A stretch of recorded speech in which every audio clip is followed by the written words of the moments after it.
Mulshi pattern हा एक मोठा सिनेमा आपला त्यातले पिट्याबाई आज आपल्याशी संवाद साधतायत. तर मित्रांनो, पिट्याबाई यांचं आपलं मनापासून स्वागत आहे आपल्या या नमस्कार. कलाभ्रमंती पॉडकास्टमध्ये. खरं तर त्यांचं नाव रमेश परदेशी आहे. पण बऱ्याच वेळा असं असतं की एखाद्या चित्रपटातली व्यक्तिरेखा तुम्हाला एक वेगळं नाव करून देते. तर पिट्याबाई या भूमिकेवर तुम्हाला एक वेगळी ओळख मिळाली.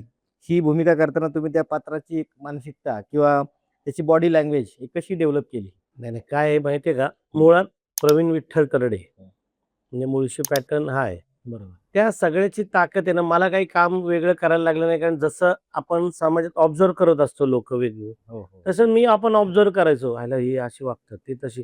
आणि ते तसं वागणं जे आहे, ते बरोबर चित्रपटात घेतलं. हीच तयारी. आणि बाकी जे आलं ते सगळं खरं तर संवादातून आलंय. हो, हो. त्याचं सगळं श्रेय प्रवीणला जातं. नक्की, नक्की. कारण कॅरेक्टर तो वागतो ठीक आहे, तो बोलतो, चालतोय, असा इकडं करतो. पण तो जे बोलतो ना, तो काय बोलतो आणि ते लोकांपर्यंत ॲक्चुअली ते जास्त अपील झालंय. आणि बरोबर. ती जी ताकद आहे ती सगळी त्या प्रवीणच्या शब्दांमध्ये आहे. नक्की, नक्की. त्या चित्रपटानंतर लोकांनी तुम्हाला पिट्याबाई म्हणूनच ओळखायला सुरुवात केली खरं तर. एक कलाकार म्हणून एका भूमिकेशी इतकं मजबूत ओळख जोडली जाणं, हे म्हणजे एक चॅलेंज असतं. असं कधी वाटतं का, की अरे यार, मी ती ओळख तर मिळाली, पण लोकांनी त्या दृष्टीने पाहायला लागले, त्या वेगळ्या भूमिका मिळतायत, त्या मिळाल्या पाहिजेत, असं काय वाटतं का? नाही, नाही. सगळ्यात पहिला तुझ्या प्रश्नाचं उत्तर देतो, हं. की ते पिट्याभाई नावाने ओळखलं जातं. हां.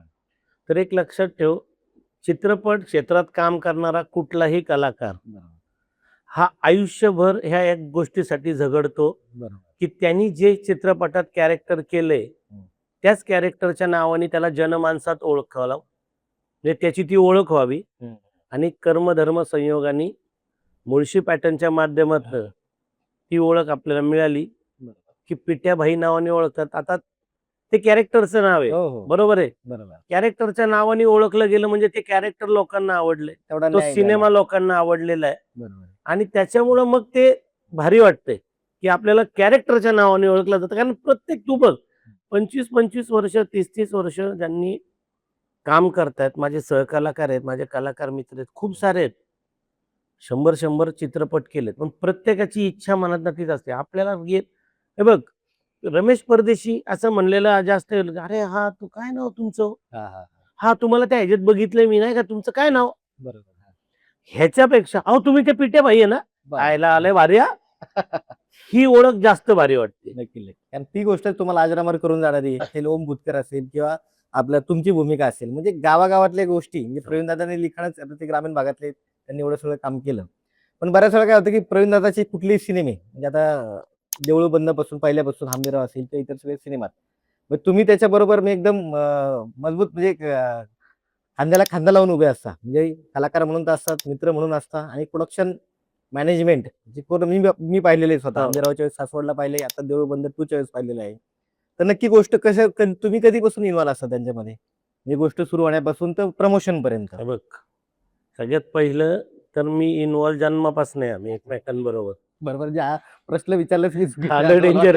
तेच म्हणलं कारण आम्ही जेव्हापासून कळत नव्हतं, हां, हां. आम्ही तेव्हापासून दोघं एकत्र आहे. बरोबर. हां. या क्षेत्राची सुरुवात जशी त्यांनी केली एक लेखक म्हणून एकांकिकांचा, हं. मग सीरियल, मग सिनेमा. ते पिंजरा सिरियल यायचे हां, मला कुंकू सासवडला शूटिंग. पिंजरा. हां, बरोबर. तर माझी सुरुवात ही त्यांनीच केली या हं. क्षेत्रात. म्हणजे मला आणलं त्यांनीच. जे काही केली ओळख मिळाली ती त्याच्यामुळेच आहे. हं. आता प्रोडक्शन हा विषय असा आहे, की मी क्रिएटिव्ह प्रोड्युसर म्हणून काम करतो. प्रोडक्शन हा भाग बघतोच. बरोबर. त्याचं कारण असं की त्याचा सिनेमा असतो तो फ्रॉम हं. बिगिनिंग मला माहिती असतं किंवा त्या टीमला माहिती असतं, की हां, तर असं आपण असा पिक्चर करणार आहे, त्याला हे लागणार आहे. जेव्हा तो सांगायला लागतो तेव्हा मग डोक्यामध्ये आपल्याला जागा ठरतात. बरोबर. म्हणजे आता जसं तुला सांगतो, की अरे हे की पटकन माझ्या डोक्यात आईला इनामकीला सांगितलं पाहिजे. हं. हे तिथं होऊ शकतं. बरोबर. अरे हे बोरला लागू शकतं. हं, हं. मग ऑटोमॅटिक येतं आणि तुला माहिती आहे, की कुठलाही सिनेमा हं, हं, हं. हा लेखक दिग्दर्शकाचा असतोच असतो. बरोबर. तो त्याचा कॅप्टन ऑफ द शिप असतो. तो सर्वेसर्वा असतो. पण भरभक्कम प्रोडक्शन टीमशिवाय कुठलाही पिक्चर पूर्ण होऊ शकत नाही. बरोबर. कारण त्या दिग्दर्शकांनी आणि लेखकांनी सांगितलं मला हे करायचंय, तिथं करायचंय, हे पाहिजे, ते पाहिजे हं, हं. आणि ते त्या वेळेला त्या वेळेत नाही पोहोचलं तर तुला माहिती आहे काय केओस होऊ शकतो. हो, बरोबर. म्हणजे उदाहरण म्हणून तर ते प्रोडक्शनचा हा कुठलाही केओस होऊ नये आणि या पिक्चरचं सगळं सिनेमाचं सगळं शूटिंग कुठलाही अडथळा येऊ नये याच्यासाठी मी आपला तो एक भाग बघतो. बरोबर आहे. आणि अभिनेता म्हणून असेल तेव्हा मग कॅमेरा समोर जातो तेवढ्या पुरता. दोन्ही भूमिका तुम्हाला हा, बजावल्या. नाही तर एरवी मग मी तुला बघितलंच खुर्ची हो. टाकूनच बसलेला असतो व्हॅनिटी बिनिट्यांच्या बाजूला. काय चाललंय रे, कुठलं काय येतंय, हे कुठे जेवण आलं का, ते आलं का, हेच बरोबर. चालू असेल.